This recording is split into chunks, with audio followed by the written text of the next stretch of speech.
성경을 한번 보겠습니다. 창세기 3장에 아주 특이한 케이스가 하나 나오는데요. 창세기 3장의 21절에 보니까 여호와 하나님이 아담과 그의 아내를 위하여 가죽옷을 지어 입히시니라 라고 하는 구절이 나옵니다. 어떤 분이 이렇게 얘기합니다. 인류 최초의 살인자가 누구냐? 하나님이다. 이렇게 얘기하는 거예요. 왜 그러냐? 가죽옷이 나오려면 동물을 죽여야 되기 때문에. 자, 이걸 왜 갑자기 기록했냐면, 물론 나무 이파리로 가릴 수 없기 때문에 가죽을 주셨다. 그것도 맞는데요. 레위기를 한번 잠시 볼게요. 레위기, 창세기, 출애굽기, 레위기의 17장에 보면 17장 11절에 보겠습니다. 레위기 17장 11절에 육체의 생명은 피에 있습니다. 내가 이 피를 너희에게 주어 제단에 뿌려 너희의 생명을 위하여 속죄하게 하였나니 생명이 피에 있으므로 피가 죄를 속하느니라. 이런 구절이 있어요. 자, 이게 기록 연대가 3000년 이상의 전에 이렇게 기록된 거예요. 이 기록에 뭐라고 얘기했냐면 생명이 피에 있다. 이건 뭐 쉬운 얘기잖아요. 하지만 이거를 과학적으로, 의학적으로 밝히는 것은 굉장히 복잡합니다. 근데 불과 한 100여 년 전에 발견했어요. 육체의 생명이 어디서 시작될까? 심장일까? 머리일까? 어딜까? 라고 하다가 찾아낸 거예요. 피다. 이게 불과 발견된 지가 한 100여 년밖에 안 돼요. 근데 이미 수천 년 전에 기록되어 있습니다. 자, 생명이 피에 있으므로 뭐라고 얘기하냐면 피가 죄를 속한다. 이게 하나님의 허락하신 법입니다. 피만이 죄를 속할 수 있어요. 그래서 모든 인류의, 근데 조건이 뭐냐면 죄 없는 자의 피라는 거죠. 죄 없는 자. 그래서 구약에는 죄 없는 인간이 없기 때문에 짐승의 피를 이용해서 인간의 죄를 속하는데 이 효력이 단회적입니다. 무슨 말이냐? 내가 죄를 범했습니다. 이 죄를 속하기 위해서는 동물을 잡아 죽여야 돼요. 근데 그 다음 또 죄를 범했잖아요? 또 필요하다는 거죠. 이게 단회적이다. 그래서 구약에는 정말 수많은 동물들을 잡아 죽이면서 죄를 속하는 일을 했습니다. 이것을 먼저 보여준 사건이 창세기 3장 21절 사건입니다. 가죽옷을 지어 입혔다. 그러니까 성경에 보면 성경에는 아까 얘기했지만 성경은 그리스도 중심적입니다. 모든 것이 그리스도 중심적이지만 동시에 그리스도 목적적이에요. 그리스도를 향해서 가고 있어요. 계속. 그러니까 이 그리스도를 가지고 해석해야지 보여요. 그래서 구약 성경에는 어떤 사건을 통해서 아니면 어떤 물건을 통해서 아니면 어떤 여러 가지 상황을 통해서 아주 많은 곳에 무슨 흔적을 집어넣으냐면 이 그리스도의 흔적을 집어넣었어요. 수수께끼 비슷하게 아주 다양하게 그리스도의 흔적을 지어넣었습니다. 창세기 3장 21절도 그와 같은 것입니다. 그리스도의 피가 너희를 가려준다는 거지. 너희 더러움을 가려준다. 이게 가죽옷의 얘기입니다. 자, 이 얘기를 왜 드리냐면 창세기 4장이 그래야지 설명이 되거든요. 창세기 4장에 보면 가인과 아벨이 나옵니다. 그러니까 이제 첫사람이 아담이잖아요. 아담하고 하와인데 아들을 낳았는데 가인이 나오고 아벨이 나옵니다. 성경을 조금 자세하게 읽어보면 알겠지만 하나님은 장자 가인과만 대화하십니다. 아벨하고 대화한 내용은 없어요. 근데 제사를 지내는데 가인은 농부였어요. 그래서 곡식으로 하나님께 제사 지냈고 아벨은 양치는 자였습니다. 요게 힌트인데요. 성경에 보니까 이때 당시에는 하나님이 짐승을 고기로 주지 않으셨어요. 먹을 수가 없었다고. 창세기 9장을 한번 볼까요? 창세기 9장에 3절 보겠습니다. 창세기 9장 3절을 보니까 모든 산 동물은 너희의 먹을 것이 될지라. 채소같이 내가 이것을 다 너희에게 주노라. 그러나 고기를 그 생명되는 피째 먹지 말 것이니라. 그러니까 창세기 9장 노아 홍수 사건 이후에 하나님이 동물을 먹을 음식으로 주셨어요. 그러니까 양을 쳤다는 얘기는 먹으려고 친 게 아니라는 거예요. 왜 쳤냐? 이 양의 피를 통해서 제사 드리려고 아벨은 이 일을 한 겁니다. 그래서 나중에 이 가인이 하나님께 예배드리고 아벨이 하나님께 예배드렸는데 하나님께서 가인의 예배를 안 받으세요. 그러니까 나중에 화가 나가지고 아벨의 어떤 제사만 받으시니까 가인이 아벨을 쳐 죽입니다. 쳐 죽이게 돼요. 그리고 나서 가인이 하나님 앞에 얘기합니다. 하나님 앞에 이제 이렇게 범죄하고 나서 쫓겨날 때 사람들이 나를 만나서 죽일까 두렵습니다. 내가 너한테 표 줄게. 이렇게 얘기합니다. 그러니까 여기서 퀘스천 마크는 뭐냐면 가인을 누가 죽여? 그럼 사람이 어디 있어? 사람이 도대체 어디 있는데 가인을 죽인단 말이야. 지금 한 명 아벨 죽였는데 가인 혼자밖에 없는데 왜 이렇지라고 얘기하고 있습니다. 성경은요. 특별히 죄송합니다. 여자에 대한 기록은 별로 없어요. 언급하지 않고 있습니다. 그리고 아담과 하와를 통해서 가인과 아벨만 낳았다는 얘기도 없어요. 그 말은 가인과 아벨을 예를 들었을 뿐이지 아담과 하와가 가인과 아벨만 낳냐 그렇지 않다는 거죠. 그런 배경을 이해하시면 이해가 될 겁니다. 자, 그래서 가인이 쫓겨나게 되고 가인 대신에 아벨 대신에 셋이라고 하는 아들을 주셔서 이때부터 또 족보가 형성되게 됩니다. 자, 이때 프린트를 보시면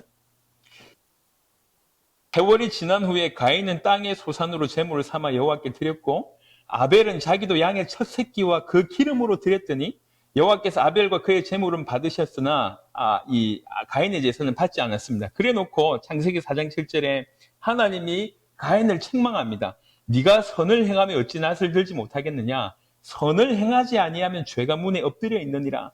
죄가 너를 원하나 너는 죄를 다스릴지니라 라고 하는 아주 수수께끼 같은 얘기를 합니다.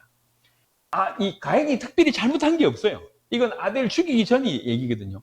근데 뭐라고 얘기하냐면 네가 선을 행하지 않았다. 죄가 지금 문 앞에 엎드려 있지 있냐?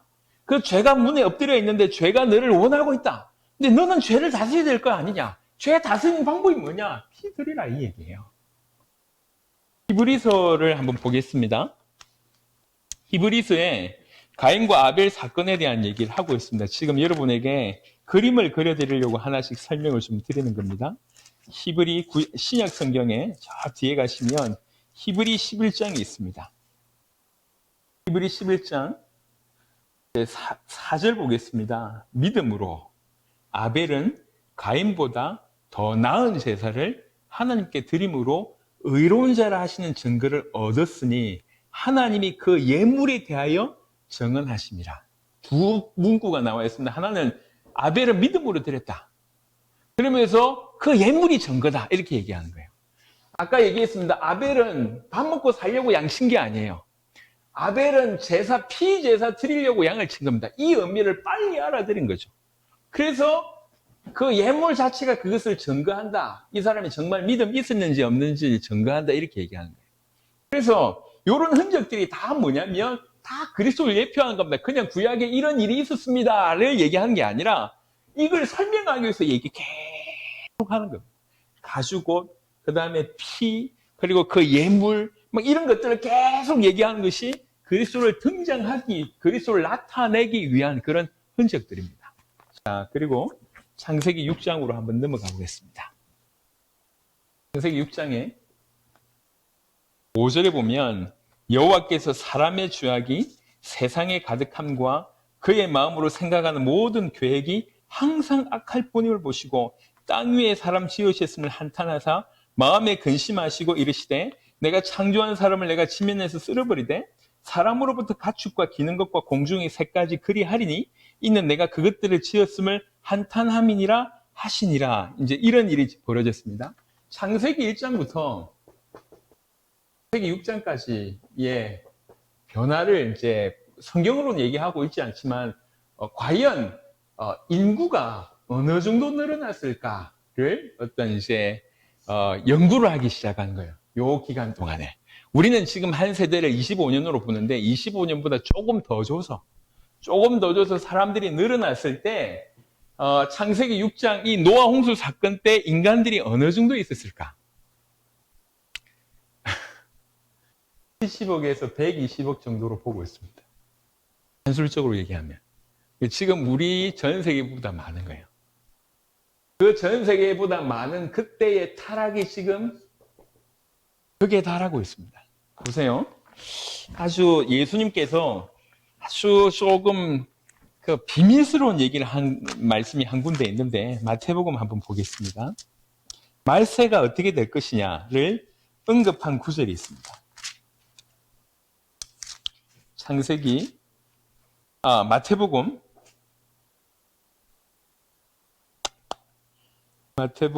24장.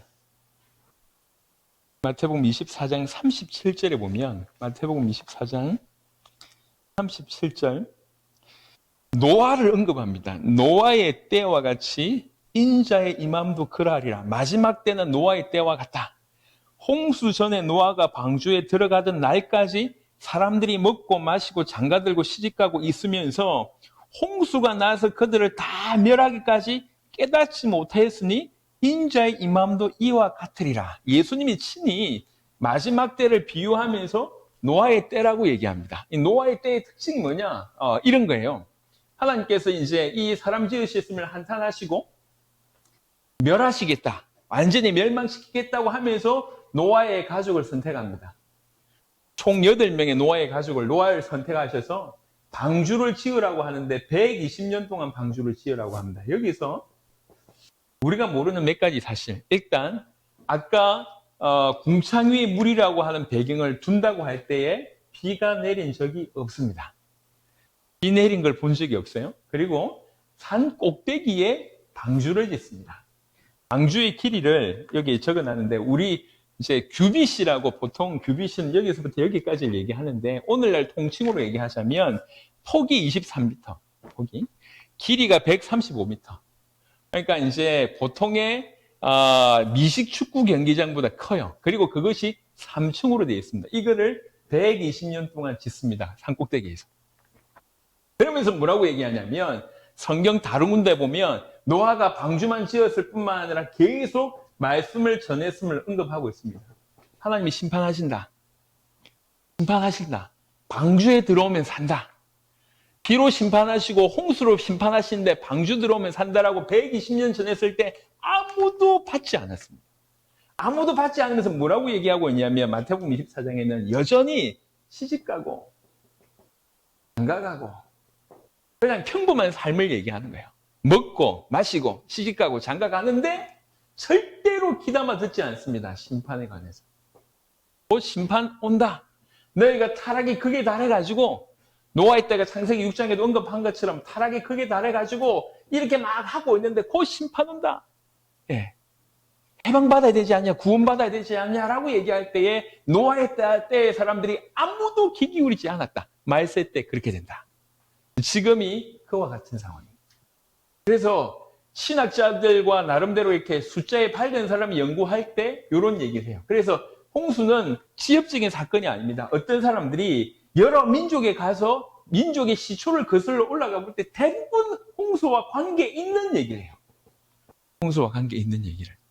노아 홍수에 관해서 노아 홍수의 어떤 과학적인 증거에 대해서는 유튜브 잘 아시니까 유튜브 한번 찾아보세요. 엄청 많습니다.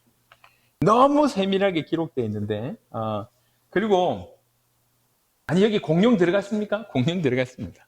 다 들어가 있어요. 공룡이 몇 천만 년 전에 몇 백만 년 전에 사라졌습니까? 아닙니다. 최근까지 발견됐어요. 이런 흔적들이 굉장히 많습니다. 하지만 이 얘기를 다 할 필요 없고 하나님께서 인간 지으셨음을 한탄하시고 어떻게 보면 이 노아 홍수 사건은 새 창조에 대한 인류를 다 망하게 하시고 심판하게 하시면서 노아 가족 통해서 새로운 출발을 하시는 거잖아요. 이걸 예표합니다. 또 방주는 뭐냐면 이게 그리스도를 예표하는데 누구든지 방주 안에 들어오면 산다는 거죠. 심판할 때. 누구든지 방주 안으로 들어오면 산다. 이 방주가 그리스도라고 얘기하는 겁니다. 누구든지 방주 안으로 들어와야 된다. 반드시 심판이 있다. 끝날이 있다. 그리고 그 끝날 누구든지 방주로 들어오면 새 창조 시작할 수 있다. 그러니까 구원받은 자가 그리스도를 통해서 새로운 피조물이 되는 거잖아요. 그런 것들을 노아 홍수를 통해서 밝히고 있습니다. 1년 이상 이 방주 안에 있을 거예요. 1년 1개월인가 방주 안에 있고, 그리고 나서 이제 쭉 물이 사라지는 일들이 이제 벌어집니다. 그게 창세기 6장부터 쭉 언급이 됩니다. 굉장히 지금 빠르게 얘기가 지금 진행되고 있는데, 창세기 6장부터 쭉 진행이 되고요. 그 외에 이제 노아를 통해 가지고 세 아이가 이제 세 자녀가 있는데, 셈과 함과 야벳이라고 하는 세 아들을 통해서 민족들이 나옵니다. 어떤 분들이 이렇게 얘기했어요. 이렇게 백인, 흑인, 황인이 이렇게 확실하게 다른데 어떻게 한 사람을 통해서 그렇게 유전적으로 다르게 나올 수 있습니까? 라고 하는 질문들을 해서 연구를 해 들어가 보니까 너무 유사성이 많고 충분히 그럴 수 있다고 하는 것이 밝혀졌습니다. 창조과학 얘기를 자꾸 하고 싶어가지고 여하튼 창세기 4장과 창세기 6장 얘기를 요 정도로 하고요. 이제 창세기 11장까지만 보도록 하겠습니다. 창세기 11장을 보시면 성경을 한번 보겠습니다.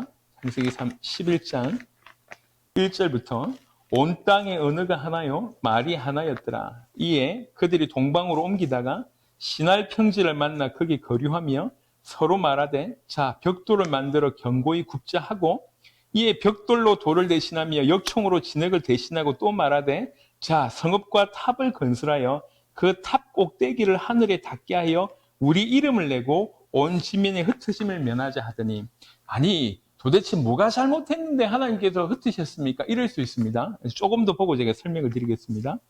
여호와께서 사람들이 건설하는 그 성읍과 탑을 보려고 내려오셨더라. 여호와께서 이르시되 이 무리가 한 족속이요 언어도 하나이므로 이같이 시작하였으니 이후로는 그 하고자 하는 일을 막을 수 없으리로다. 자 우리가 내려가서 거기서 그들의 언어를 혼잡하게 하여 그들이 서로 알아듣지 못하게 하자 하시고 여기서 볼 때 우리가 내려가서 라고 하는 표현이 있잖아요. 기가 막히죠. 혼잡하게 하여 그들이 서로 알아듣지 못하게 하자 하시고 여호와께서 거기서 그들을 온 지면에 흩으셨으므로 그들이 그 도시를 건설하기를 거쳤더라. 그러므로 그 이름을 바벨이라 하니 이는 여호와께서 거기서 온 땅의 언어를 혼잡하게 하셨습니다. 여호와께서 거기서 그들을 온 지면에 흩으셨더라. 짧은 시간에 다양한 언어를 만들 수 있냐? 그게 하나님이십니다. 자, 중요한 거는요. 인간들이 뭘 잘못했는데요? 탑 쌓았다고 잘못한 겁니까? 그게 아니고요. 4절에 우리 이름을 내고 그 탑 꼭대기를 하늘에 닿게 하여 우리 이름을 내고 그러니까 이 말은 무슨 말이냐? 하나님을 대적한다는 얘기입니다. 자, 비슷한 표현을 한번 보겠습니다. 에스겔 28장을 한번 볼게요. 구약 성경 에스겔 28장 비유를 통해서 사단에 대한 얘기를 쭉 합니다. 에스겔 28장에 14절부터 사단에 대한 얘기를 쭉 합니다. 여기 보면 15절에 네가 지음을 받던 날로부터 14절부터 보겠습니다. 너는 기름 부음을 받고 지키는 그룹이며 이게 그룹이라고 하는 말은 물이라고 하는 그 GROUP가 아니고요. 케일럽을 얘기합니다. 천사 중에도 좀 어떤 이 장관이라고 표현할 수 있을 정도의 어떤 위치 있는 것을 얘기합니다. 기름 부음을 받고 지키는 그룹이라고 얘기하는 것은 특별한 천사장이었다는 얘기입니다. 내가 너를 세우면 네가 하나님의 성산이 있어서 불타는 돌들 사이에 왕래하였도다. 네가 시험을 받던 날로부터 네 모든 길에 완전하더니 마침내 내게서 불의가 드러났도다. 12절 조금 더 보시면요. 사단에 대한 설명을 조금 더 해보겠습니다. 에스겔 28장 12절에 후반절을 보니까 주 여호와의 말씀에 너는 완전한 도장이었고 완전한 도장이라고 하는 말은 영어로 얘기하면 퍼펙트 모델이라고 하는 얘기입니다. 완전한 모델. 예, 완전한 모델이다. 너는 하나님 앞에 그 정도로 여김을 받았던 인물입니다. 너는 완전한 도장이었고 지혜가 충족하며 온전히 아름다웠도다. 네가 옛적에 하나님의 동산 에덴에 있어서 각종 보석, 그러면서 보석을 쭉 얘기합니다. 이런 보석으로 단장했다. 그 정도 높은 지위였다는 얘기죠. 그리고 네가 지음을 받던 날에 너를 위하여 소고와 비파가 준비되었도다. 소고와 비파가 준비됐다는 얘기는 왜 지음을 받았다는 얘기입니까? 이게 찬양을 위한 직분을 처음부터 맡았다는 얘기예요. 원래 사단은 그래서 루시퍼, 누시엘이라고 표현하는데 성경적으로는 이 표현은 없습니다. 루시퍼, 누시엘 이렇게 표현하는데 하나님을 찬양하는 천사 중에 장으로 부름받은 존재가 이렇다라고 해석을 합니다. 원래 지음을 이렇게 받았기 때문에 완전한 도장이었고 지혜였고 뛰어났었습니다. 찬양을 맡은 천사장이었습니다. 그러다가 마침내 불의가 나타나게 되고 결과적으로 하나님을 떠나는 일이 벌어졌는데요. 그 불의의 내용이 이사야 14장에 있습니다. 이 내용이 바벨탑 창세기 11장 내용과 아주 비슷하고 유사합니다. 이사야 14장 12절입니다. 이사야 14장 12절 너 아침의 아들 계명성이여 어찌 그리 하늘에서 떨어졌으며 너 열국을 엎은 자여 어찌 그리 땅에 지켰는고 하늘의 계명성이었고 열국을 엎은 자였던 자가 지금 이렇게 땅에 지켰다. 그러면서 13절에 네가 네 마음에 이르기를 내가 하늘에 올라 하나님의 묵별 위에 내 자리를 높이리라. 내가 북극 지폐의 산 위에 앉으리라. 가장 높은 구름에 올라가 지극히 높은 이와 같아지리라 하는도다. 이게 사단의 마음이었다는 거죠. 사단이 원래 이런 존재였습니다. 창세기 3장 기억하실지 모르겠지만 하와에게 공격할 때 뭐라고 얘기합니까? 저 선악을 알게 하는 나무의 열매를 따먹으면 네가 하나님과 같아지리라 이렇게 얘기합니다. 사단이 품고 있던 마음을 항상 이렇게 주입합니다. 그 내용이 창세기 11장에 보면 바벨에게도 동일하게 등장합니다. 탑을 쌓아서 우리 이름을 내고 하나님을 대적하고 우리가 흩어짐을 면하자 이렇게 얘기합니다. 이게 사단에게 쏘갔던 내용이 그대로 전 세계가 이렇게 됐다는 거죠. 그래서 계속 멸망을 당할 수밖에 없는 에덴이라고 하는 완벽한 조건에서도 하나님께서 자유의지를 주셨을 때 로봇으로 만든 게 아닙니다. 선택하라는 거죠. 그 선택을 통해서 하나님을 선택해서 예배하라고 하는 이런 특권을 주셨는데 이런 완벽한 조건에서도 떨어집니다. 인간은.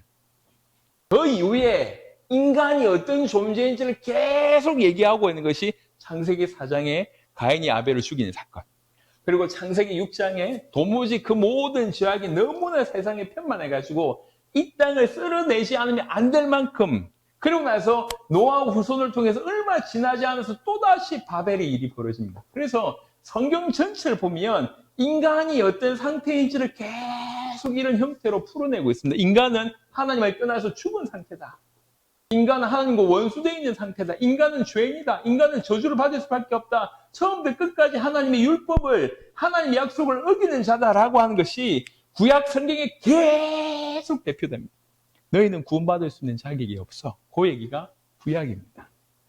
그래서 그럼에도 불구하고 내가 너희를 건지겠다. 이게 그리스도라고 하는 대형 프로젝트를 가지고 창세 전부터 시작해서 계속 흔적을 심어놨습니다. 어느 날 예수님이 등장해서 예수님이 큰일을 행했다. 이게 아니라 그 준비 과정이 엄청나다는 거죠.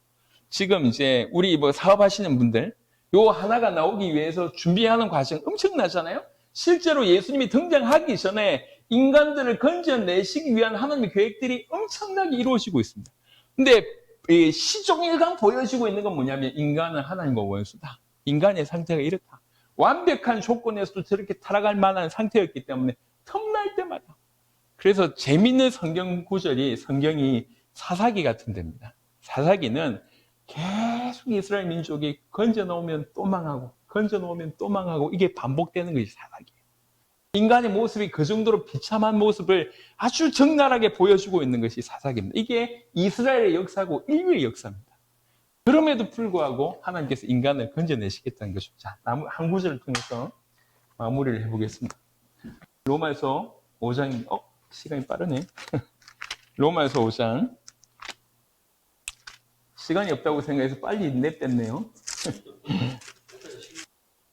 네. 예. 요거 하나 하고 나서 로마에서 5장 질문 좋습니다. 로마에서 5장 8절에 보면 로마에서 5장 8절에 우리가 아직 죄인 되었을 때 이게 시종일관 죄인인데 우리가 아직 죄인 되었을 때 그리스도께서 우리를 위하여 죽으심으로 하나님께서 우리에 대한 자기의 사랑을 확정하셨다. 여전히 끊임없는 죄악이었는데도 불구하고 우리가 아직 죄인 되었을 때 하나님은 뭔 계획을 이루셨냐면 저들을 살리겠다라고 하는 계획을 이루셨고 그 계획을 드러내심으로 하나님이 우리를 얼마나 사랑하시는지를 확증하셨던 십자가 사건이다.